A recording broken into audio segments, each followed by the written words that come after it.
This is Undaunted.Life, a man's podcast. I'm your host, Kyle Thompson. Let's get into it. All right, guys, if you were listening to this podcast on time, then tomorrow is a very, very momentous day for you. So this podcast is being released on March 28th, 2018, and March 29th, Thursday, March 29th, is opening day of the 2018 Major League Baseball season. Okay, guys, I can't even begin to describe to you how much I love this time of year. It's literally my favorite time of year. There's a lot of opening days where I'll take the day off, or at least make sure I get to watch a lot of games. This year, actually, the games are starting quite a bit earlier because with the new owners agreement, they're allowing a few more off days. But baseball to me it's my favorite sport. I mean, I love mixed martial arts. I love watching the UFC. I love watching my Thunder play in the NBA. I like watching college football. Not a huge fan of the NFL. And you know, I've got a burgeoning interest in jiu-jitsu, and every one of those sports appeals to me in a different way. But baseball is kind of central to my life. That is my preference because I played baseball my entire life. I have an extreme interest in the game, and I've always been interested in what's gone on the major league level. So if you don't know me, and I haven't really talked about it on the podcast, I don't think I'm a huge Cardinals fan. I became a Cardinals fan in 1997, actually. So that was the year that Mark McGwire was traded to the St. Louis Cardinals from the Oakland Athletics. On all my baseball teams growing up as a kid, my nickname was Little Mac, right? So, because his name was Big Mac, that was his nickname. And so he was a redheaded guy that hit a lot of home runs. I was a redheaded little kid that hit some home runs from time to time, so that was my nickname. My dad bought me a St. Louis Cardinals like New Era hat, like the official 5950 New Era road hat, and that was like it. From that day forward, I was a Cardinals fan. And for anyone who thinks like it's a bandwagon thing, 1997, the Cardinals were like hot garbage, okay? They finished like 5th in the division out of 6 teams. That was when there were 6 teams in the National League Central. So it was the year after that he did the whole home run race with originally Ken Griffey Jr. and then eventually with Sammy Sosa, and since has become like a huge liar, cheater, thief, all those kinds of things. So he's kind of dead to me. But anyway, I'm still a St. Louis Cardinals fan, big fan, still follow that team till today. So around this point right here, if you haven't turned off the podcast already, I know there's people that are already like, baseball. You're just not into baseball. And I get it. There's, popularity for the game in some pockets of society is going down. Like, I understand it. It's not a game that's for everybody. It doesn't have a time limit. Again, like it's on innings. It's not on time. So it's kind of an indefinitive time when it's actually going to end. But I'm just going to guarantee you something right now. If you've stuck in this far, if you've gone in, 3 minutes or so into this podcast with me, this podcast should be interesting to you regardless of your fandom or, I guess, non-fandom with the game of baseball, okay? Because I want to talk about baseball, and I want to talk about how it's directly a reflection of life in a lot of ways. And the way I'm going to do that is I'm going to do that in 3 ways. I'm going to talk about this as America's pastime. That's the first part. The second part is going to be the life lessons that I've learned from the game of baseball. And the third part is we're going to talk about baseball and resilience. So the first part, let's go ahead and get into America's pastime. Okay, everyone's heard that in reference to the game of baseball, specifically looking at Major League Baseball. But really, baseball helped America in a lot of different ways, okay? And so I'm going to describe 3 ways that baseball helped America. And I think it's a lot of these things that you probably already know, some things you're not going to know. But when I think about baseball, I think about it in terms of our country and in these 3 ways. So the first way is that it helped America grow. So the turn of the century, so that would be the turn from the 19th century to the 20th century, that is when the popularity of baseball skyrocketed, okay? And there was a commentator at the time named Jacques Barzun, and he made this quote, and it's a great quote. It's, "Whoever wants to know the heart and mind of America had better learn baseball." He wrote that in his book of essays in 1954 called God's Country and Mine. And it was around this time that baseball became America's pastime, which kind of begs the question, how did baseball become America's pastime? And really, it became the national pastime during a period of really extreme nationalism in the United States. And a lot of people call this the progressive era.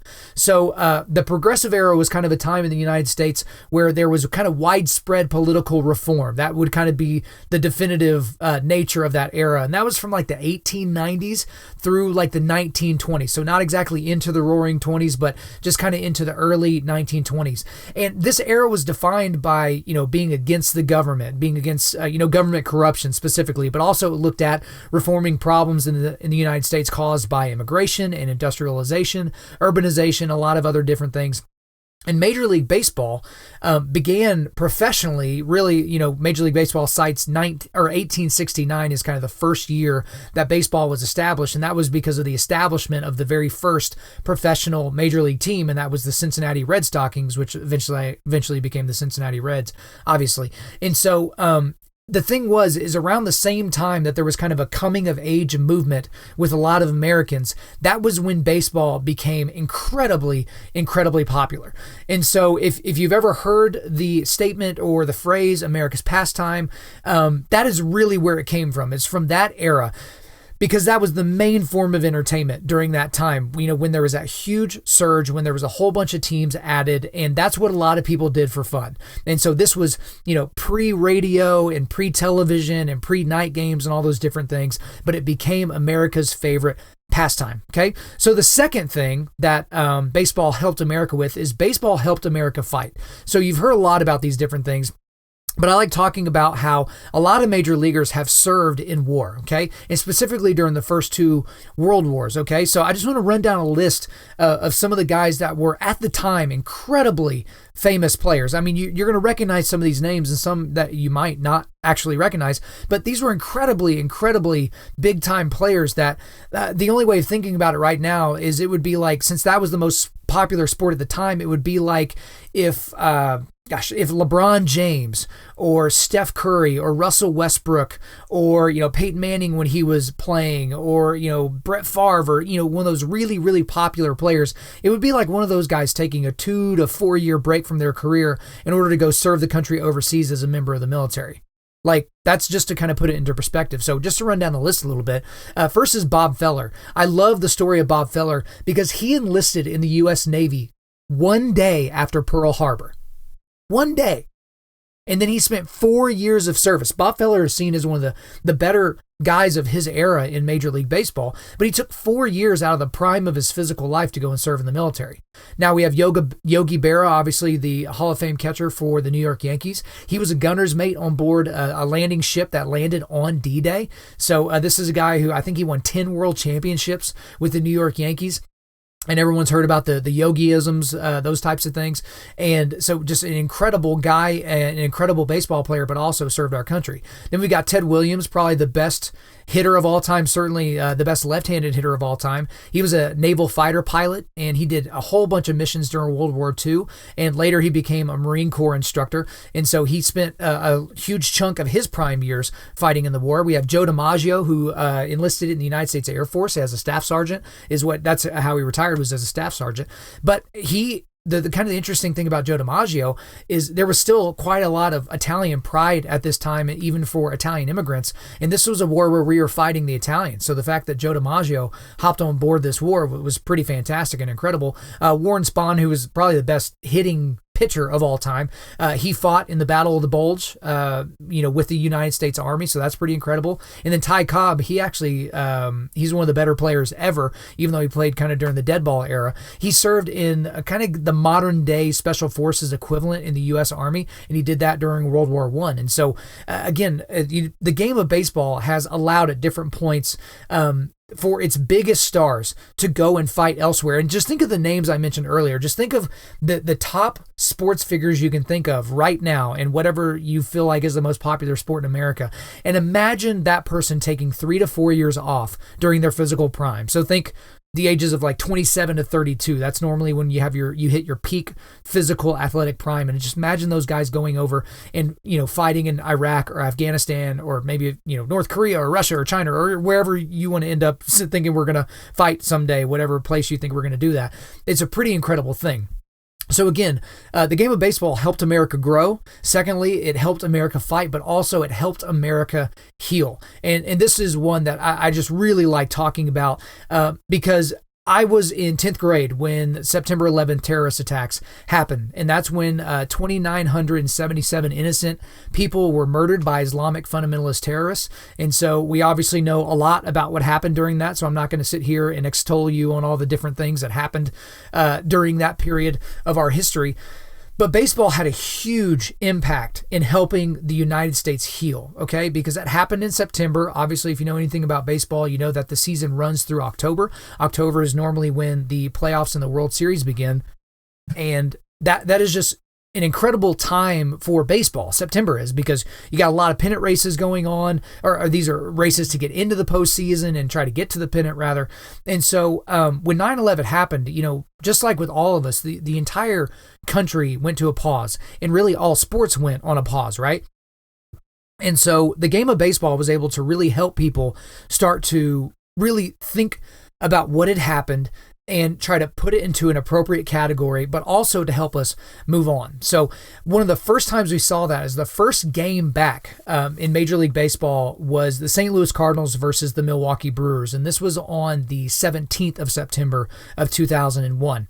And so this was in St. Louis, and the Hall of Fame announcer, Jack Buck, actually came down from the booth, and he was on the field and he addressed the crowd.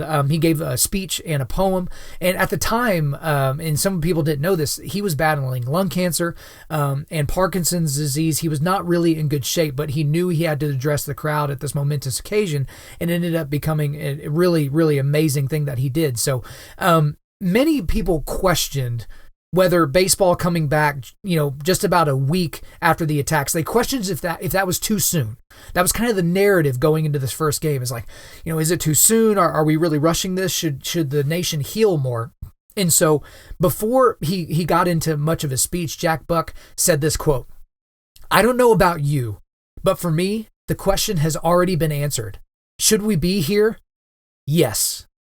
And he was so emphatic with that. And I just remember the emotion of that, because I was a kid at the time, and I remember watching that. And I was like, man, yeah, we should be here. We should be doing that. But then Jack Buck, he wrote a poem that he read to the crowd that day, and it was so apt for the situation. So I'm going to go ahead and read that to you. It's a very short poem. So indulge me as I read that for you here. So this was Jack Buck's poem that he read on the 17th of September, 2001. "Since this nation was founded under God more than 200 years ago, we've been the bastion of freedom, the light which keeps the free world aglow. We do not covet the possessions of others. We are blessed with the bounty we share. We have rushed to help other nations anything, anytime, anywhere. War is just not our nature. We won't start, but we will end the fight. If we are involved, we shall be resolved to protect what we know is right. We've been challenged by a cowardly foe who strikes and then hides from our view. With one voice, we say there's no choice today, and there's only one thing to do. Everyone is saying the same thing and praying that we end these senseless moments we are living.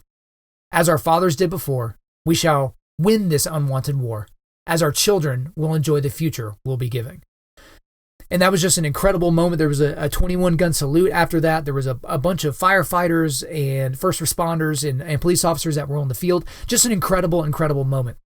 And then also, just a little while after that, so September 21st of 2001, this was the first game back in New York City after 9/11, because, of course, there were a ton of security concerns about having any type of large crowd gathering in New York City in the immediate aftermath of September 11th. And so 10 days after that was the first game, and this was the Braves versus the Mets, okay? And the Mets were in the playoff hunt, so the Braves were incredibly good in 2001. They had I think a 5.5 game lead whenever this game had happened. And the game went fairly predictably. It was a low-scoring game, good pitchers matchup, but the New York Mets were down 2-1 in the bottom of the 8th inning. And Mike Piazza, who was one of, if not their best player at the time, he comes up to the plate, and he was going up against Steve Karsay, who was a very good pitcher at the time. And there was one runner on, and Mike Piazza ends up hitting an incredibly dramatic 2-run home run that gave the Mets the lead which they held and ended up winning the game 3-2. But that's just any game, right? How many games have ended 3-2 in the month of September between two teams going for the playoffs? There's probably been dozens, if not hundreds of games just like that. But the emotion in the stadium. I mean, in the show notes, I have a YouTube video where you can actually watch the faces of some of these people, because there's a ton of first responders in the crowd. There's families there of deceased firemen and police officers and people that were in the towers or on the planes. And so it was such a cathartic moment for a lot of these people. And so that was one time where, a lot of these people could compartmentalize their lives at least for a few hours, right? And if the Atlanta Braves had won that game that night, it wasn't as if that was going to be some colossal disappointment. Again, baseball, there's 162 regular season games. I mean, you're certainly not going to win them all, but it was just so appropriate that it went down in the way that it did. And then the last moment that kind of has showed how America has helped, baseball has helped America heal is literally one of my favorite moments in history. And I'm not being hyperbolic when I say that. I literally mean this. And that was George W. Bush, the president at the time. It was him throwing out the first pitch during Game 3 of the World Series. So this was on the 30th of September. And this was a World Series that was played between the Arizona Diamondbacks and the New York Yankees. So pretty incredible that the New York Yankees made the World Series in a year where there was a tremendous terrorist attack. So a lot of the country that would normally just look at them as the evil empire and move on with their day was actually, actively rooting for the New York Yankees. But the president, who, if you didn't know, if he hadn't gotten beaten out by Bud Selig as the commissioner of baseball, he very well may have been the commissioner of baseball and not the president of our country. Just a huge baseball fan, had been part of the ownership team for the Texas Rangers, just a tremendous student of the game and a tremendous fan. George W. Bush wanted to throw out the first pitch at a World Series game after this terrorist attack. Now, the Arizona Diamondbacks had home field advantage during this time. And so they got to play games 1 and 2, and then if necessary, games 6 and 7 in Arizona at their stadium. Okay.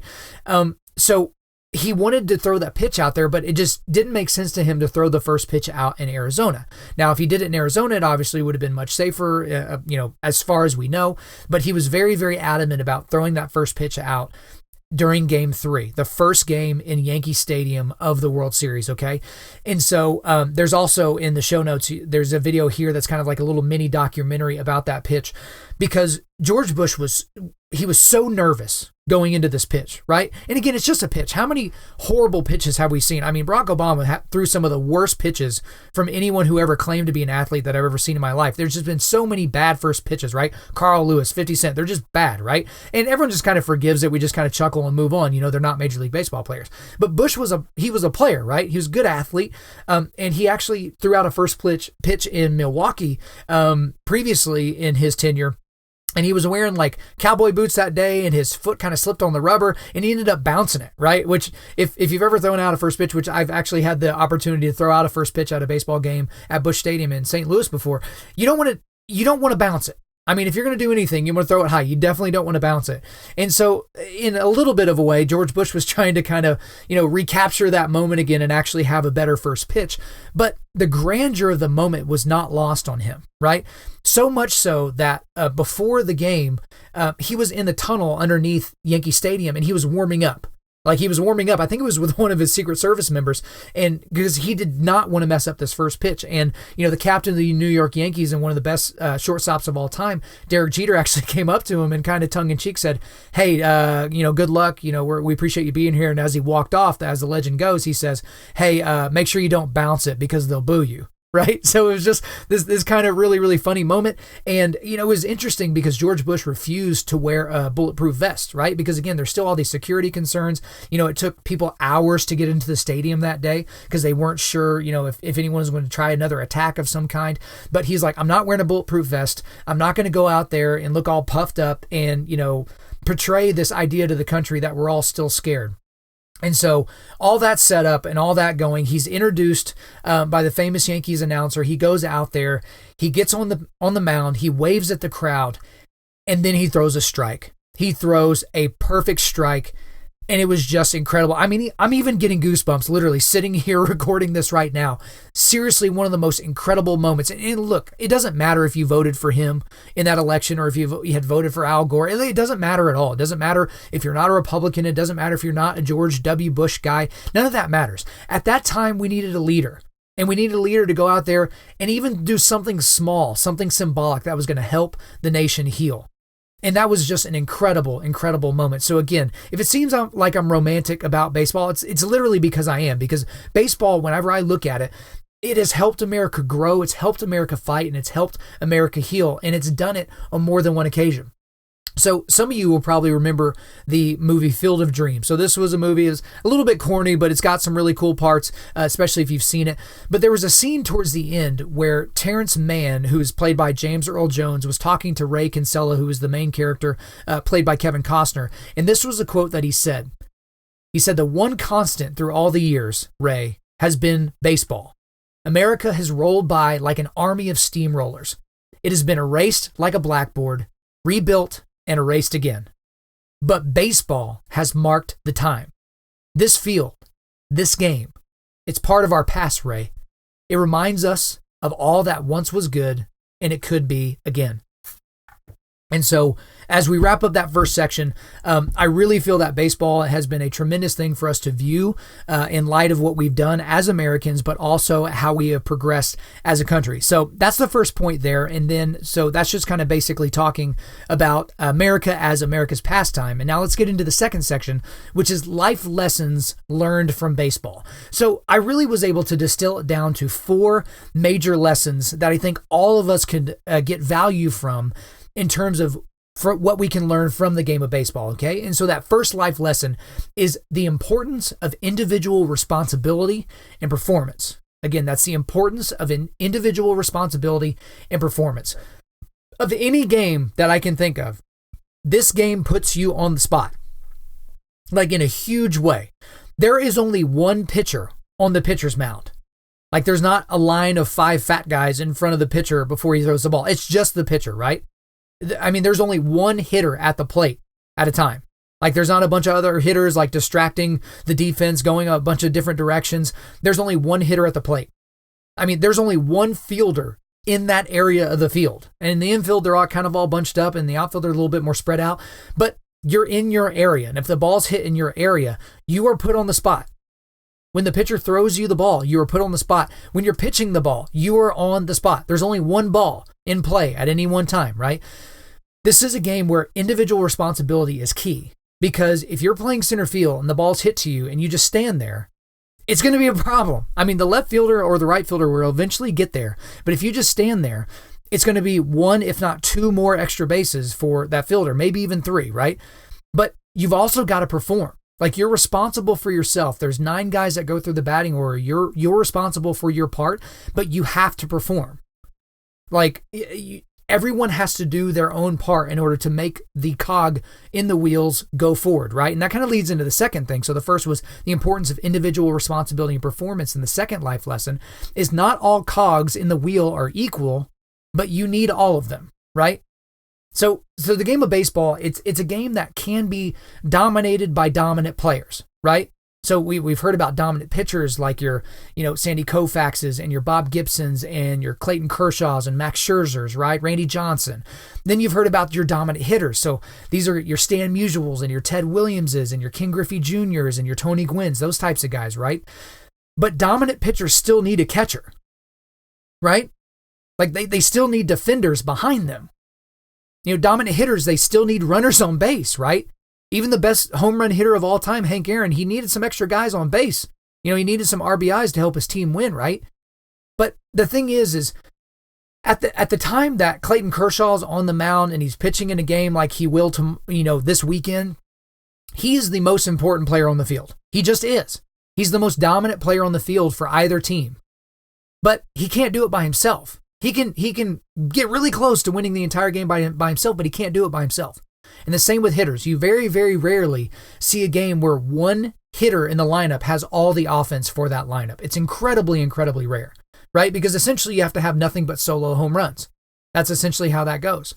I mean, one player, whether that be a hitter or a pitcher, one player can win you most of the game, but not all of it, right? So not all cogs in the wheel are equal. There are some that are greater than others, but you need all of them in order to go forward. So the corollary, obviously, for you in your life is you're going to be in teamwork situations, right? You're going to have times where you have to be able to perform, and you have to perform even within the context of a team. That goes back to the first point about individual responsibility and performance. And you might be the most important person on your team, and you might not be. You might be the most important person in your family at that exact time, or you might not be. But you're still an incredibly important person to that team, and you need all the people on the team, and everyone's got to be able to perform. Okay? The third life lesson that I've learned from the game of baseball is your attitude in the dugout is as important as your attitude on the field. So I just got to admit something to you. When I played baseball, and anyone listening to this podcast that ever played with me can obviously really attest to this, I had the worst attitude if I did poorly. I had a horrible attitude. So people say, shake it off, move on to the next play, move on to the next at-bat. I couldn't do it. If I struck out in my first at-bat, I ended up having a horrible game because I was thinking about that strikeout the rest of the game. I was thinking about it in the field. I was thinking about every time I got into the batter's box. Every time I walked back in the dugout, I was just like I couldn't believe that I would mess up so bad, right? And the worst part about it, the most nefarious part, was whether or not my team was winning. Which, looking back, is incredibly embarrassing even to talk about. But I was just so mad at my performance. And here's the thing. You can have a bad attitude on the field, right? Yeah, I mean, we've all seen it. A guy strikes out and chucks his helmet, or, even Bo Jackson breaking his bat over his head or over his leg or something like that. We understand that. But your attitude in the dugout is incredibly important as well, because that's where you have the closest contact to the rest of your teammates. And look, if you're walking around and you're pouting and you're whining and you're complaining about, oh, well, if you hadn't given him that second strike, I wouldn't have had to chase strike 3, or, gosh, the zone's just been so big today, and gosh, I just don't really know. I got a sunflower seed in my eye or something stupid like that. It affects your teammates. They're either going to have to waste their time and energy looking at you like, what a freaking moron, or they're going to, think to themselves, yeah, that zone is pretty big today. Like, gosh, I had to kind of, widen my stance a little bit just to kind of make sure that I could reach out there and get the pitches that he was calling for strikes. And you don't want to do that. And in life, it's the same thing, right? Some people act differently when they're outside the home than when they're in the home. They have like a great attitude when they're at work and everyone thinks they're a great person and they're super positive and everything's about, positive vibes and all this other stuff, right? But then when they're at home, they're just a curmudgeon. They're just like, they're hard to talk to, and it's not, you can't really maybe you can't get a word in edgewise, or they don't really love on people around them. They're not really polite. They're not really accommodating. But your attitude in the dugout is as important as your attitude on the field. And it's the same thing in life. Treat the people in your immediate family, the people you're around a lot of the day and a lot of your life, treat them incredibly well. Have a good attitude in front of them. Show them that when things go poorly, that you don't have to act badly, right? Just like you would in work. There's a lot of times where, you get a bad report that comes back, or your profit and loss isn't what you thought it would be for this quarter. You don't just, walk around pouting. Like, especially if you're the manager or the CEO or the leader of the team or whatever that looks like, you're not going to walk around pouting. I mean, if you do, it just makes you a crappy leader. But that's really the thing, right? Is you have to have a good attitude, even if you're having to try to convince yourself that that's something that you need to do, right? So, lesson number 4 that I've learned from baseball is going all out typically works. This one's probably my favorite, okay? Going all out typically works. So to take you a little bit back to kind of how I was in athletics, my parents didn't really care whether or not I played sports. Like, it wasn't like really, really important to my dad that, I like prove something in sports as if that was going to have some reflection on him. Like, they just didn't really care about whether or not I chose to play sports. What they cared about was my level of effort in whatever it was I chose to do. So if I wanted to be in band, or I wanted to be like a little ballerina, or if I wanted to, do something, I don't know, start a business when I was like 8 years old, they didn't really care, but they wanted me to give full effort all the time. So in a game, I never got in trouble after a game because of things that I did wrong during the game, like in terms of my output. So if I went 0 for 4 at the plate with 3 strikeouts and 2 errors in the field, didn't matter. My dad wasn't reaming me on the way home. Like, no one was getting mad at Kyle at that point, except maybe myself and my coaches, right? But the only times I ever got in trouble in my entire athletic career, so this would have been baseball, wrestling, football, like soccer, anything, was if I didn't give full effort, if I was dogging it. That's what my dad would always say. He's like, you just can't go out there and dog it. Like, if you're going to go out there and dog it, you're not going to play. And so every time I played the game of baseball, it didn't matter if I hit a sharp ground ball to the shortstop and he fielded it immediately cleanly, and I'm barely out of the box, by the time it's in his glove. I am sprinting to first base, right?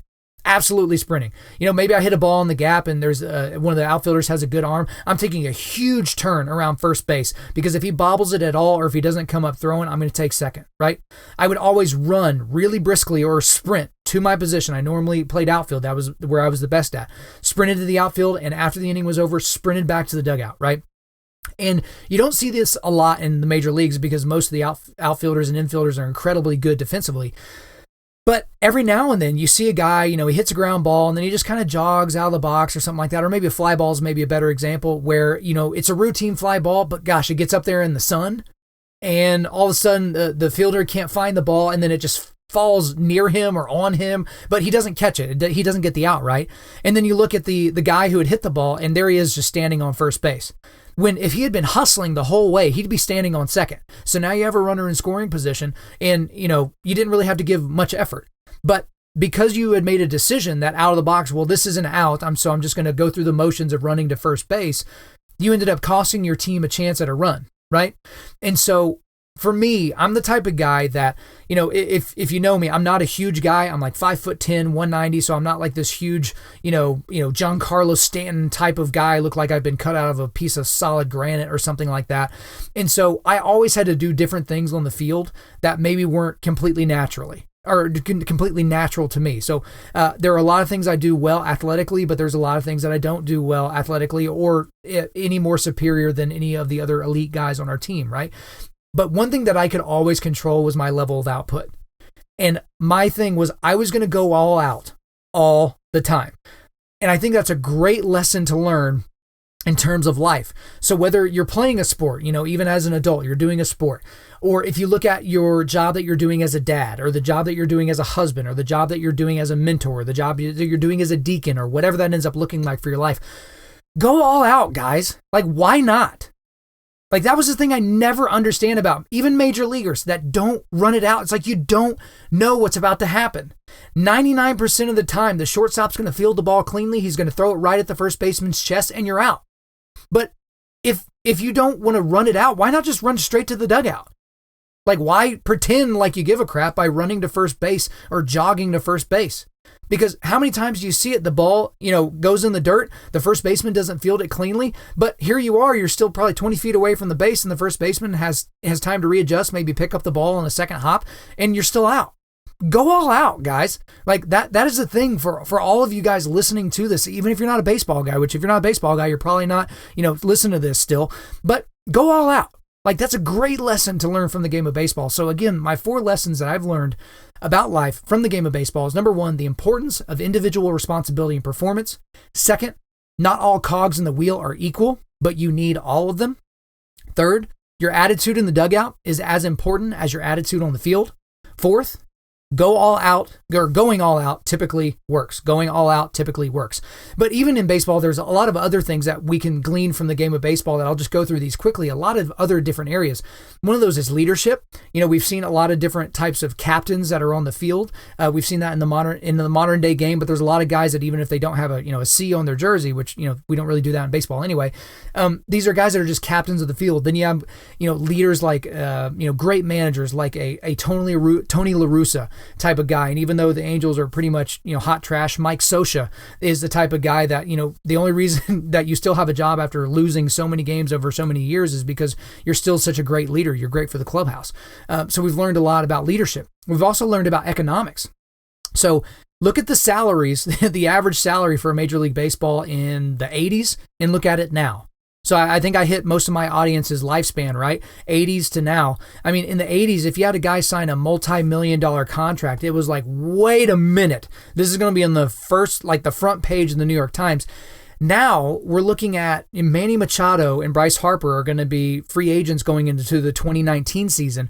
Both of those guys could very easily sign contracts that are over $300 million guaranteed over 10 plus years, right? I mean, we've seen increasing salaries. We've seen free agency come into the fold. Cardinals player Curt Flood was supposed to be traded to the Philadelphia Phillies, and he denied the trade.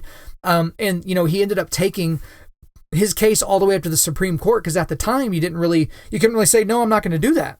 I'm not going to be traded. I'm not going to be traded like that. So we got a lot more incentives in the trade market. We got a lot more things surrounding free agency. So we've learned a lot about economics from the game of baseball. Let's talk about immigration. Some of the best players in baseball, especially over the last 10 years, have not been Americans. So these are guys from Japan, from the Dominican Republic, from Venezuela, Canada, Netherlands, Mexico, Korea. I mean, just, you can name off all these different places. Puerto Rico, like I almost left Puerto Rico out. That's some of the best players that we have, right? But let's also look at Cuba. If you leave Cuba, you have to defect.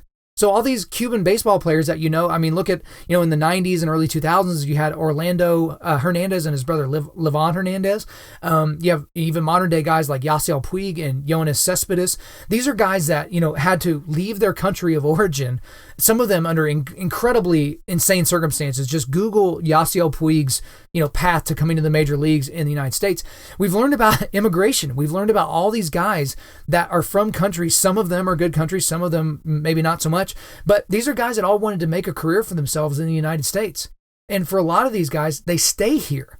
So even after their playing days are done, like, they don't end up going back to their other countries. They stay here, but they're also serving their other countries. A lot of players, I mean, they'll go back to their original countries. They'll go back to the Dominican Republic, or they'll go back to Venezuela, or maybe not Venezuela now, but they'll go back to these countries and they'll help the people out in the villages that they grew up in and different things like that. So it's just incredible what we've learned about immigration.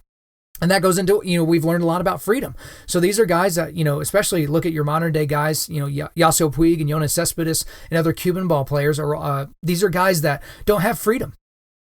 I mean, draw a circle around the United States and delete the United States, and then ask anybody else in the world what they think about free speech, because they don't have it.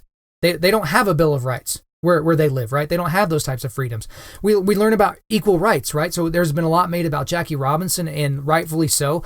He broke the baseball color barrier in 1947, which was about a decade before the Civil Rights Movement, right? So baseball, even though it should have been integrated a long time before that, it showed us a lot about what this country thought about equal rights and the direction that we were going. I mean, even in 1884, that was actually when the first African-American played professional baseball. His name was Moses Fleetwood Walker. So it wasn't actually Jackie Robinson. It was Moses Fleetwood Walker. But this was even before baseball was kind of this, posh thing that people would be into. But it showed us a lot about where we were going as a country. You can look at technology. So within technology, right now we have advanced metrics. People look a lot at WAR. They look at, for hitters, the launch angle coming off the bat. That has revolutionized the game really within the last season or two. There's a first step timer. So if you're a fielder, it's kind of how quick is your first step towards the ball. That requires a lot of technology. Pop time, that's the catcher. Basically from the time if a player is stealing second base or third base, it's basically the time it takes the ball to hit the glove and for them to come up and throw the ball. Like, that's their pop time, right? Then there's path efficiency. So if you're a fielder, like an outfielder where the ball is hitting the gap, how efficiently do you get to where the ball ends up landing, right? All technology is really helping with that. It's helping, with strike zones and different things about how pitchers are preparing themselves, and really innovation. The game of baseball has taught us a lot about innovation. We've seen a lot of defensive shifts. So you'll see, guys that are normally pull hitters, they'll see three infielders on the left side of the infield.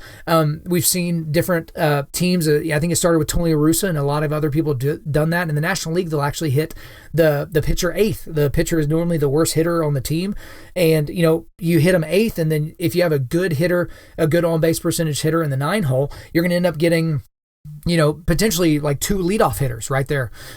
Even now, I just saw an article today where the Houston Astros, the defending world champion Houston Astros, are going to use 4 outfielders at different points during the year. Like, not like a rotation of outfielders where they're going to have 3 out of the 4 playing at one time.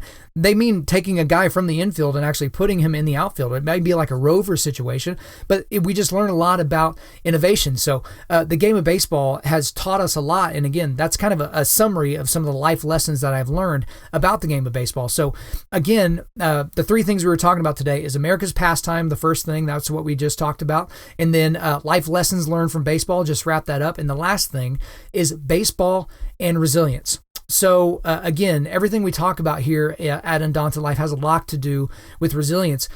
But here's the reality about the game of baseball, guys. Baseball is a game of failure. Like, you've probably heard it called that if you've been anywhere near the game. But if you succeed 3 out of every 10 times you do something in baseball, you're a Hall of Famer. I'm basically meaning at the plate. If you get a hit 3 out of 10 times, you're one of the greatest players literally ever. Just think about that as a corollary to other sports.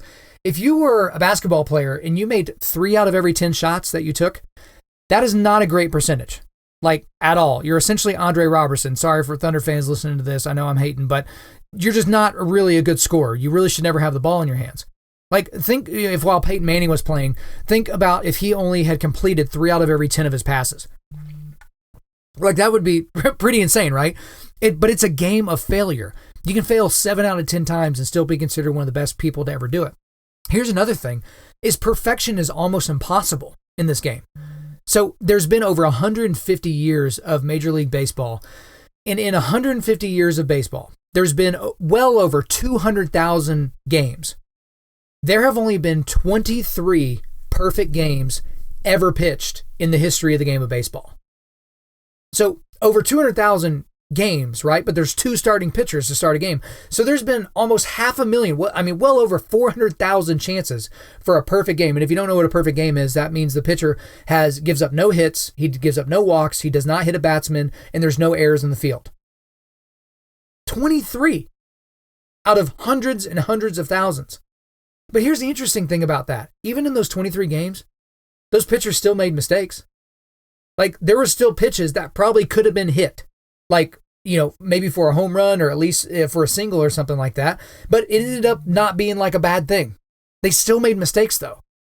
And in a lot of ways, it's like that in life. It is like life. Our lives are full of failure, guys.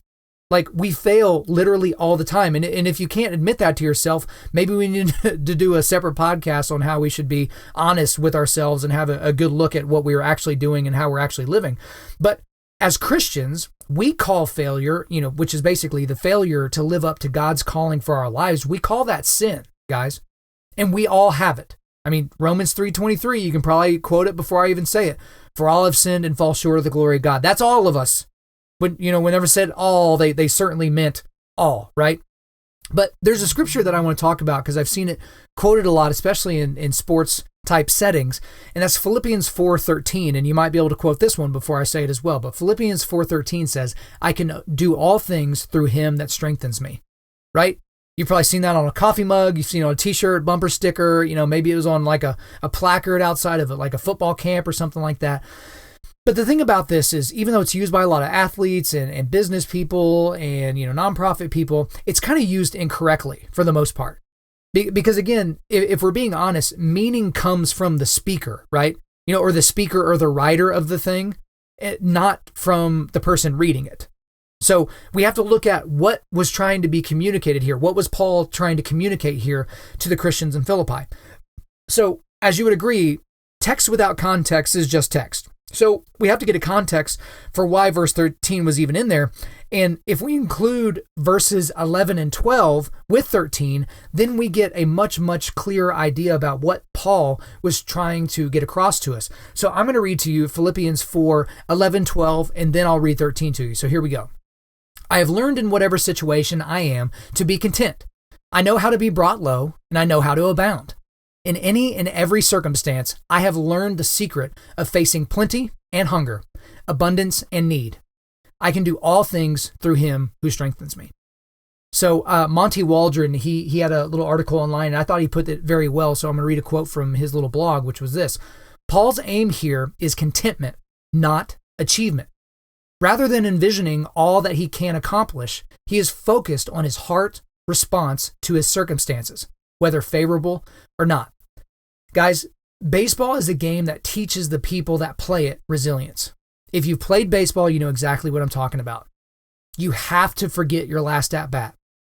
Again, 7 out of 10 times, even if you're really, really, really good on top levels, you're going to fail. You have to forget your last error. You have to forget the last thing you did wrong. Baseball is a great conduit through which we can practice spiritual, mental, and physical resilience, okay?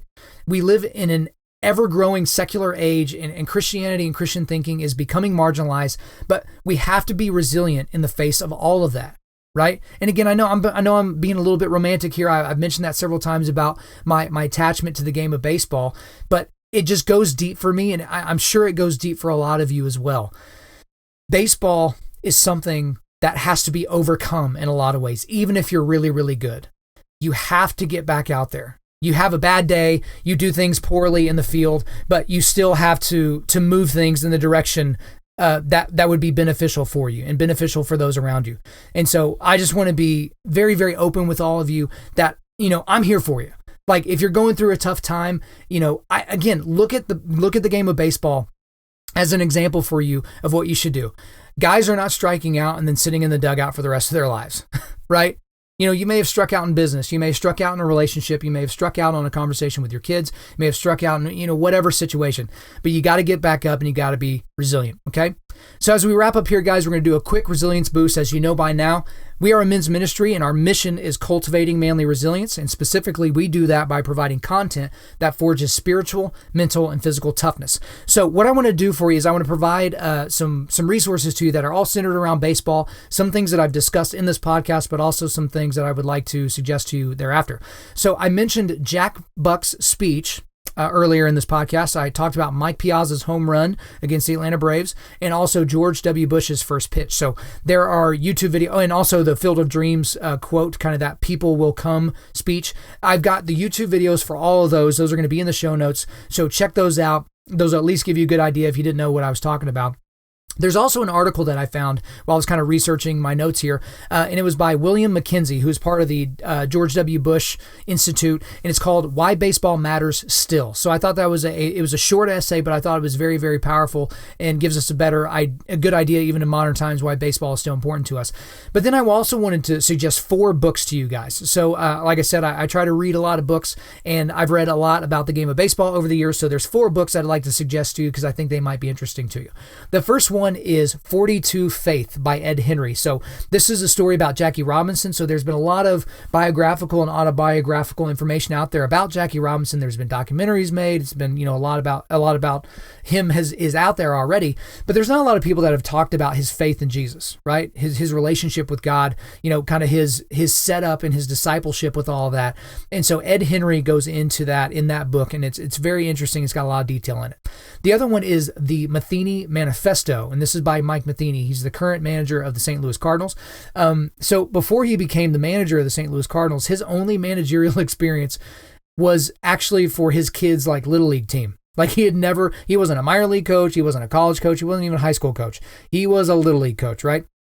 And so the Matheny Manifesto originally started as, this kind of multi-page document that he gave to the parents of the team that he was coaching at the time, the kids team. And it was just basically standards by which they were going to, hold themselves to throughout the year as parents, but also as players. And, the little note went viral, and then it eventually became a book. And so it's an incredible book. And, there's a lot of lessons in there, even if you're not into baseball. Then there's another one called The Game by John Pessa. That's Pessah. Now, this one's an incredibly involved book, so you've really got to be a baseball fan to be into this one. But it kind of talks about the era where Bud Selig and George Steinbrenner, who was the owner of the Yankees, and Bud Selig was the commissioner of baseball at the time, kind of the power struggle that they were going through, kind of what was going on during the strike era, during the steroid era. A lot of detail. I think it's 500 or 600 pages. But if you're a baseball guy, dude, this one's totally for you. And then, obviously, you probably knew this one was coming. The Phenomenon by Rick Ankiel. That was my number 1 favorite book in 2017. So I think that goes back to, what was that, podcast 2 or 3, where I was talking about the best books that I read in 2017. This was my favorite book. So it's the best autobiography that I've read in terms of sports autobiographies. Probably the best autobiography I've read ever, actually. And so that's a great book. Good one for you to pull up. So those resources are there. All of those are in the show notes, okay? So again, thank you guys for listening to this podcast.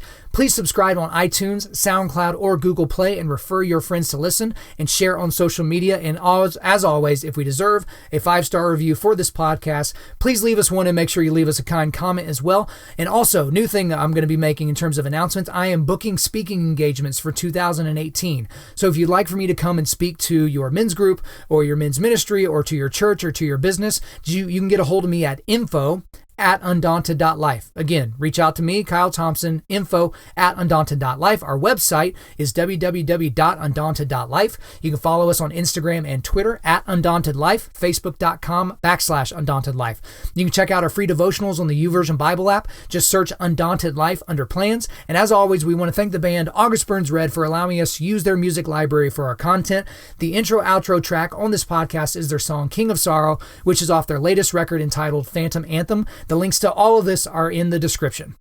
I'm your host, Kyle Thompson. Remember, keep cultivating manly resilience, keep forging spiritual, mental, and physical toughness, keep seeking the Lion of Judah.